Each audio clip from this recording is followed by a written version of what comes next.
Bonjour, Patrick Tétrault du projet Créer la nouvelle civilisation aujourd'hui. Donc, maintenant, on va parler d'un sujet qui concerne le système financier, que j'ai intitulé le vice financier.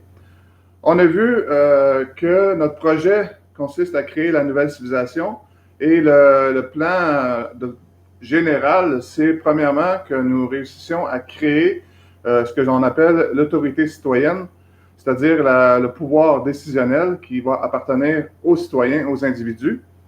Et donc, on va commencer par ça parce que ayant créé ce pouvoir-là, nous allons pouvoir l'utiliser dans les différentes sphères, à travers les différents axes de pouvoir. Et comme on l'a dit, c'est assez évident, un des plus grands pouvoirs, c'est l'argent, plus précisément la création monétaire, la création de l'argent, donc le système financier au niveau fondamental. Donc, il va falloir le changer parce qu'il est vicié. Donc, c'est ce qu'on va parler aujourd'hui, le vice du système financier et sa correction. Donc, premièrement, faut se rappeler notre rôle en tant que citoyen responsable et autorité. Donc, je suis l'autorité en tant que citoyen et c'est à moi à décider. Et pour ça, on n'a pas à tout savoir et être un expert. Faut différencier les deux. C'est très important. Et par exemple, si je veux construire une maison, je peux tout simplement déléguer. En fait, je délègue la tâche à un contracteur et lui, il va utiliser les services de spécialistes, les plombiers, électriciens, etc. Je peux même utiliser les services d'un architecte.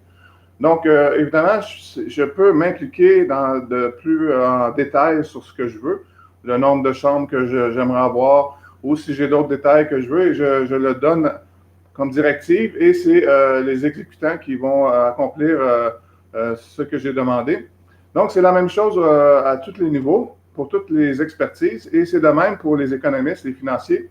Et par exemple, dernièrement, au Québec, on a un exemple d'un contre-exemple, si on peut dire, où des experts se sont prononcés sur l'impossibilité au Québec de réaliser ce qu'ils appellent le revenu minimum garanti ou revenu universel, peu importe. Donc, ça ressemble à un des concepts dont on va parler aujourd'hui.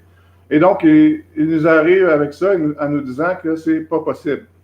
Donc, évidemment, c'est leur responsabilité, leur travail en tant qu'expert de reconnaître si oui ou non ce l'est, mais c'est à nous, en tant qu'autorité, à dicter ce qu'on veut. Donc, si nous voulons avoir quelque chose qui ressemble à un revenu minimum ou garanti, ou peu importe comment on l'appelle, donc c'est à nous à le demander et à l'exiger. C'est pas à eux à nous dire si ça va être ou pas.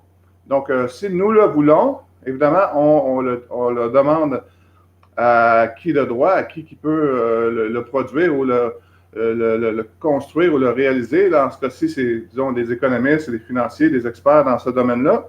Et si eux, en particulier, nous disent que c'est pas possible, ben, c'est pas une raison pour arrêter là.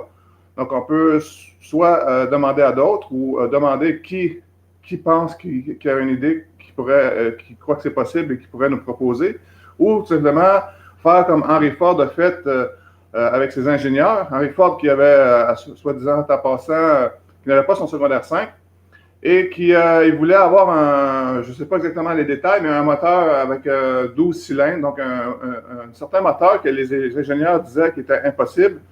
Et ça n'a pas empêché Henry Ford de demander à ces ingénieurs-là de se mettre au travail et de tenter de le réaliser. Donc, il est venu les voir un an après et les ingénieurs ont dit, ben non, ça ne fonctionne pas. Il leur a dit, continuez. Et effectivement, 2 ans plus tard, ils ont réussi le prototype et ils l'ont mis en marché. Donc, ça ne veut pas dire que nécessairement ils l'auraient trouvé. Peut-être que c'était effectivement pas réalisable comme idée. N'empêche que si n'eût été de l'acharnement de l'autorité, en fait, de Henry Ford, il ne l'aurait pas fait. Les experts ne seraient pas arrivés avec cette idée-là. Donc, c'est la même chose pour ce qui est dans tous les domaines, mais aussi dans ce cas-ci, dans le domaine financier. C'est à nous, les citoyens, évidemment, à demander et à persister. Et c'est notre responsabilité, notre rôle de dicter ce qu'on veut et aux experts à voir si c'est possible et à arriver avec des solutions. Donc, c'est une introduction générale sur l'autorité citoyenne. Et pour ce qui est du vice financier, on va commencer en regardant c'est quoi le vice et la solution. Donc, le vice financier, souvent, il est expliqué, il y a des erreurs, la façon qu'il est expliqué. On entend souvent dire que c'est les banques qui créent l'argent à partir de rien. En réalité, ce n'est pas un problème que l'argent soit, que ce soit les banques ou qui que ce soit qui crée l'argent. Et l'argent a toujours été créé à partir de rien. Donc, l'argent, c'est une abstraction conventionnelle qui est un contrat. Donc, c'est un système conventionnel. Donc, on l'élabore et qui est une abstraction. Donc, c'est pas quelque chose c'est quelque chose qui est créé. On n'ira pas tout de suite dans les détails pour ce qui est du système financier, mais pour ce qui est du vice, donc on peut simplement le cibler en disant que c'est que l'argent est créé sous forme de prêt avec intérêt. Donc, tout l'argent qui vient en circulation a été mis en circulation lorsqu'on a contracté un prêt avec intérêt. Donc, l'intérêt, évidemment, on a un économiste ici qui a expliqué ça le plus simplement possible dans son livre War Cycle, Peace Cycle, donc qui s'appelle Richard Kelly Hoskins. Il y a beaucoup de gens qui expliquent ce phénomène-là aussi. Donc, c'est quelque chose d'assez connu. Donc, si vous voulez avoir plus d'explications de différentes sources, vous pouvez facilement trouver ça. Donc, en fait, lui, comment il explique, c'est qu'on crée 10 peu importe les unités de quoi, mais 10 unités d'argent et on demande d'en ramener 11. Donc, on ne demande pas de ramener 10 plus une autre chose, mais 10 de la chose qu'on a créée. Et comme il n'y a qu'une source de création, de mise en circulation de ces unités-là, à ce moment-là, dans la circulation, il n'y a que 10. Alors, c'est mathématiquement impossible à rembourser. Le seul moyen, évidemment, c'est de continuer à faire un autre prêt pour pouvoir rembourser l'unité qui n'a pas été créée. À ce moment-là, ça crée un cycle qui augmente tout le temps de dette et c'est dans la situation dans laquelle nous nous trouvons en ce moment qui fait qu'en réalité, toutes les dettes sont illégitimes dans le sens qu'ils ont comme racine cette problématique-là.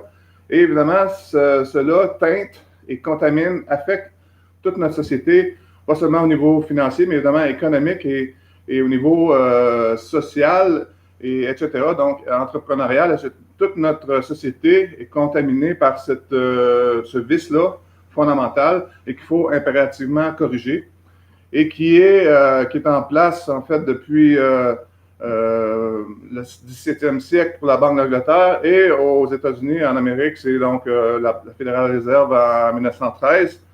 Donc, et ça perdure toujours. Donc, évidemment, on en subit les effets néfastes et c'est pas une chose facile de le changer, mais c'est impératif de comprendre et pour vouloir le changer. Donc, il faut comprendre où le vice est et pas besoin, comme j'ai dit, d'être un expert pour regarder ça. Donc, c'est notre responsabilité en tant que citoyen parce que si on veut que ça change, il faut le vouloir.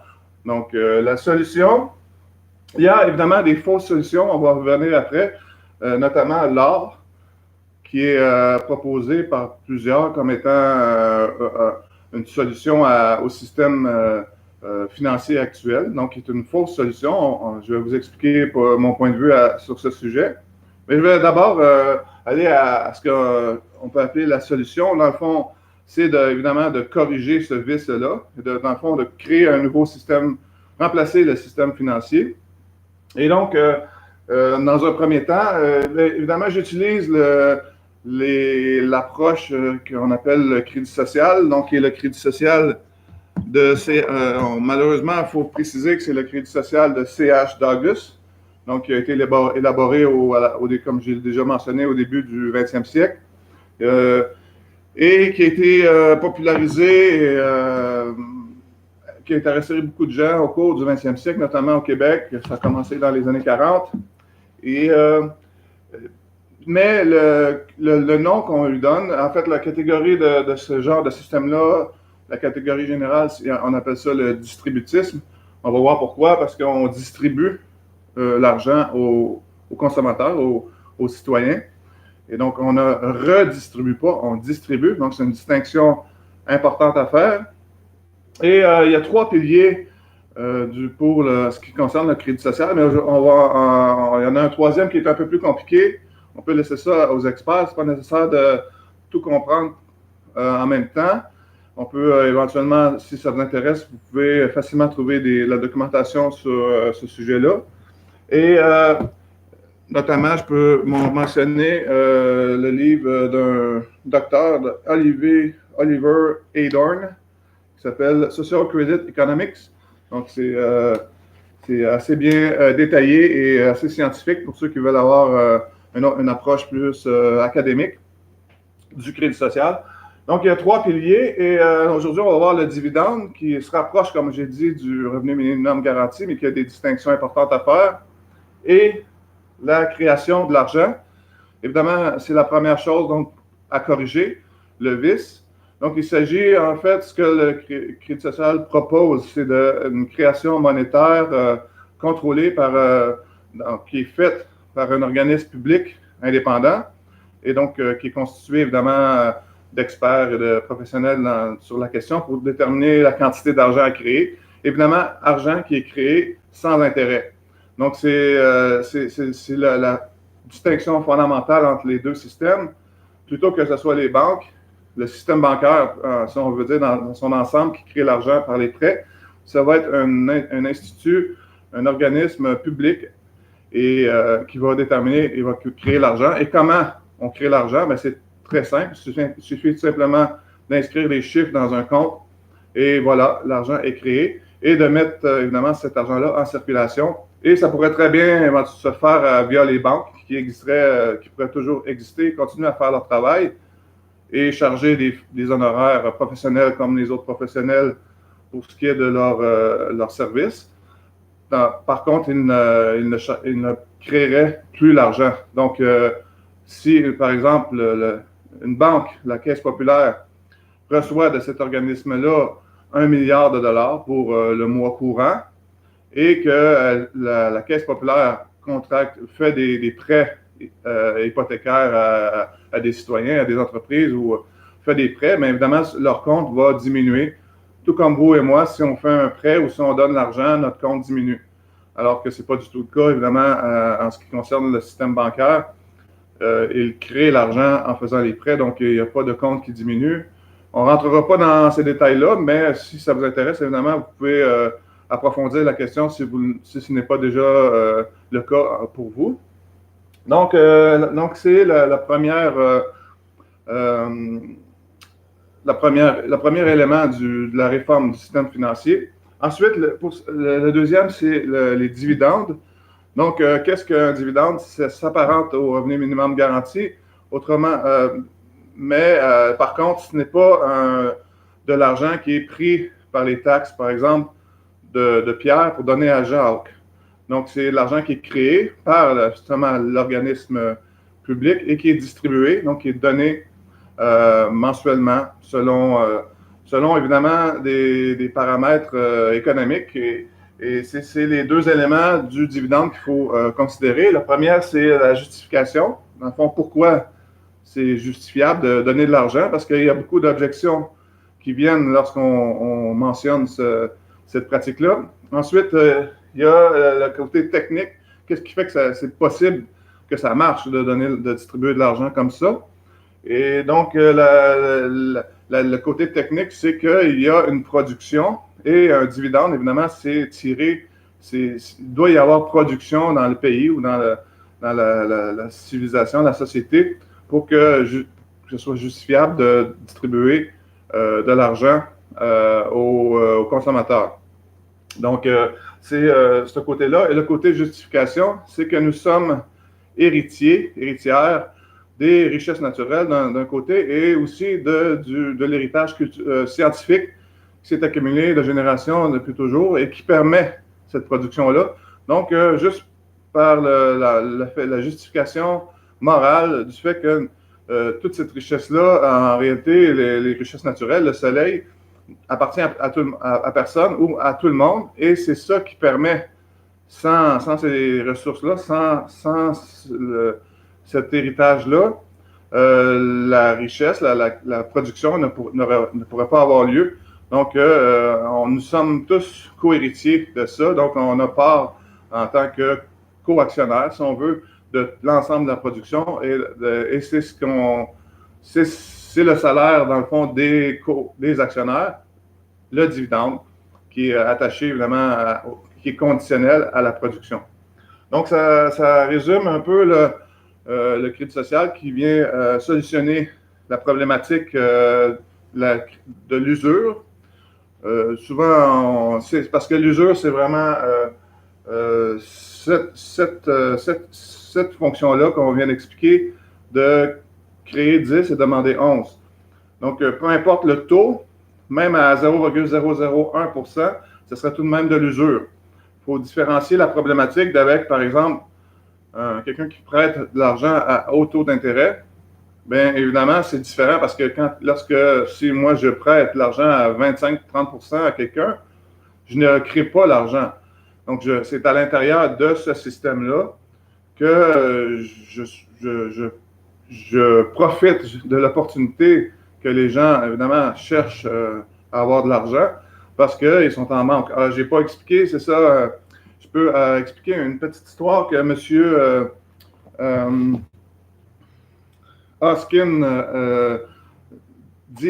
raconte dans son livre, dans le fond, pour imager le principe là, de 10 et de 11. Imaginez-vous un pays, pour simplifier, avec 10 fermiers. Donc, c'est une économie, dans le fond, et c'est l'ensemble du pays. Et ces 10 fermiers-là. Et donc, ils ont besoin d'argent pour commencer la saison. Et la banque, il n'y a pas d'argent dans le pays. Et la banque leur prête chacun 100 $. Donc, il y en a 10. Donc, il y a 1000 $, 1000 unités monétaires dans le pays. Et les agriculteurs font leur saison, produisent des fruits, légumes, bétail, etc. Les silos sont pleins à la fin de la saison. Par contre, certains ont dépensé, ont acheté, ont reçu des revenus, mais ce n'est pas équilibré. Certains ont plus que 100 $. Évidemment, ils demandent 10%, le banquier. Donc, il a prêté 1000 $ à l'ensemble de la population, 100 $ chacun, et chacun doit rembourser 110 $. Donc, 10% de 100, c'est 10. Et évidemment, mathématiquement, c'est impossible. Ce qui va arriver, c'est que certains agriculteurs vont avoir plus que 110, donc ils vont être capables de rembourser. D'autres vont avoir 110 juste, donc ils vont pouvoir. Ceux qui auront moins, ben, ils ne pourront pas. Donc, ils vont devoir réemprunter et continuer à s'endetter pour pouvoir payer les intérêts de l'année dernière. Et c'est un cycle qui va continuer. Et si jamais ils ne réussissent pas à emprunter, à ce moment-là, la banque va s'approprier toute la récolte, même s'ils ont produit en surabondance. Ils ne pourront pas quitter de leur dette parce que la banque veut avoir 11 unités de ce qu'ils ont prêté, mais c'est mathématiquement impossible. Donc, c'est comme ça que M. Hoskin explique, qui est un économiste, explique le phénomène, qui est le vice financier, et qui fait que nous devons le corriger parce qu'on en souffre depuis tout le temps, depuis longtemps, et il y a une solution, il faut comprendre le problème. Et pour ce qui est maintenant de l'or, la fausse solution, on entend aussi qu'il faut retourner à l'or parce que l'argent est basé sur rien aujourd'hui. Ce qui est faux, l'argent est basé sur les richesses. Tout ce qui a de la valeur, c'est ce qui donne le contrepoids à l'argent. Donc, l'or n'est pas en réalité une richesse plus qu'autre chose. Alors, pourquoi l'or a été utilisé comme étalon et comme base et on croit que ce serait bien de retourner à l'or?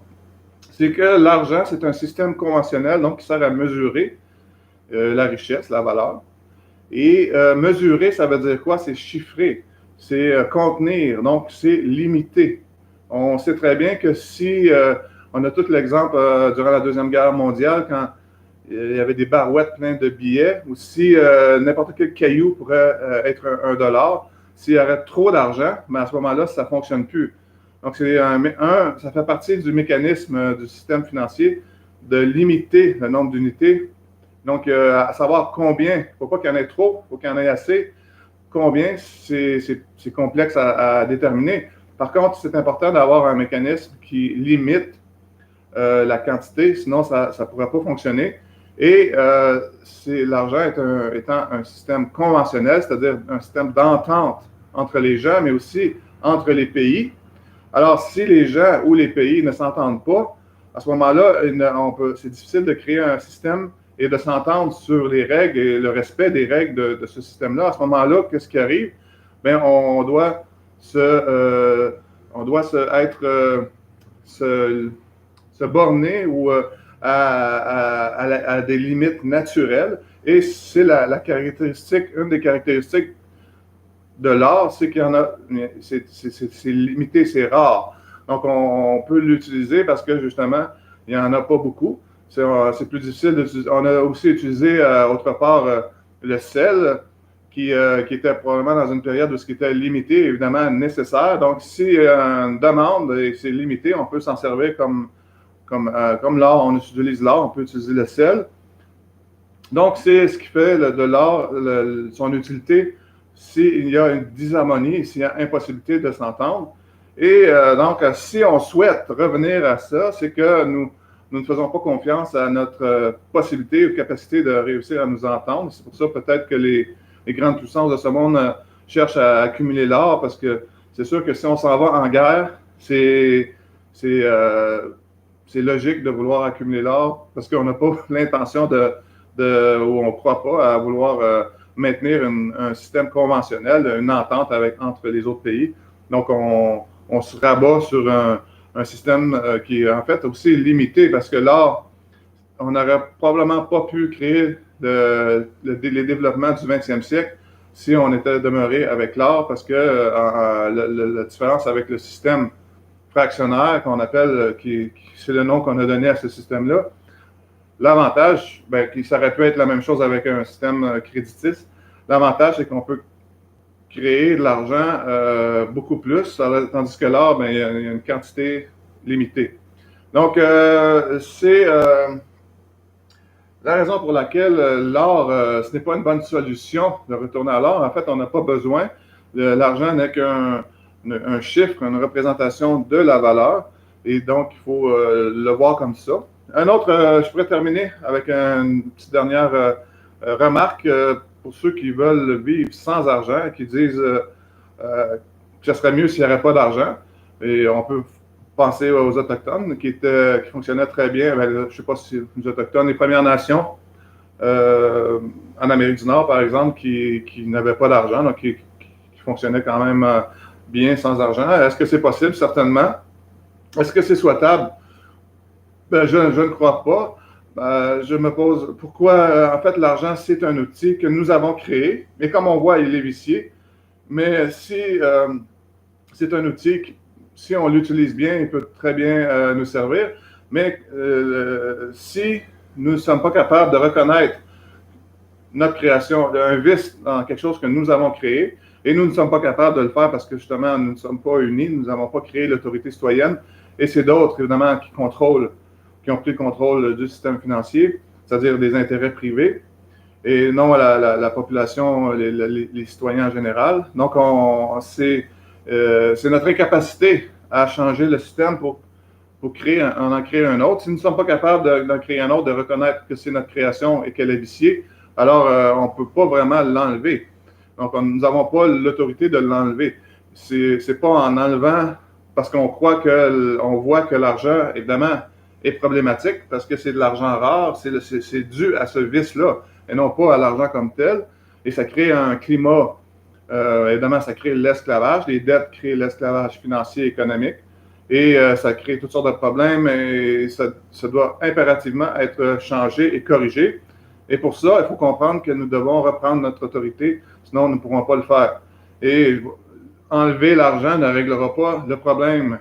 Le problème est toujours là, c'est-à-dire que nous ne sommes pas unis, nous n'avons pas créé notre autorité. C'est là qu'est la priorité. Et en vouloir enlever l'argent pour régler les problèmes que l'argent cause, qu'on perçoit comme étant l'argent comme étant la cause, c'est comme vouloir éliminer les pauvres pour éliminer la pauvreté. c'est pas très, c'est trop simpliste. C'est pas la solution, c'est pas la voie non plus. Et donc, vouloir vivre sans argent, ce n'est pas vraiment, une voie d'avenir. En tout cas, pas pour dans les prochains. Il faut d'abord maîtriser notre système financier et après ça, si on veut s'en passer, on verra. Comme en revenant avec les Premières Nations, les Autochtones, ils n'avaient pas d'argent dans leur, à ce que je sache, dans leur société. Par contre, peut-être aurait-il pu en avoir et bien le gérer. Et dans l'éventualité où une telle problématique se serait présentée, ils auraient su probablement la corriger et créer un système qui est juste et logique et mathématiquement vrai, comme le crédit social le serait si on l'avait appliqué, et comme il le sera peut-être si nous l'appliquons, je le souhaite. Et sur ce, je vous remercie de votre attention. Si vous avez maintenu votre attention jusqu'à 26 minutes dans cette vidéo, merci beaucoup. Si vous avez des commentaires, des objections, des critiques, etc., gênez-vous pas. Je suis très ouvert et je vous remercie. À la prochaine.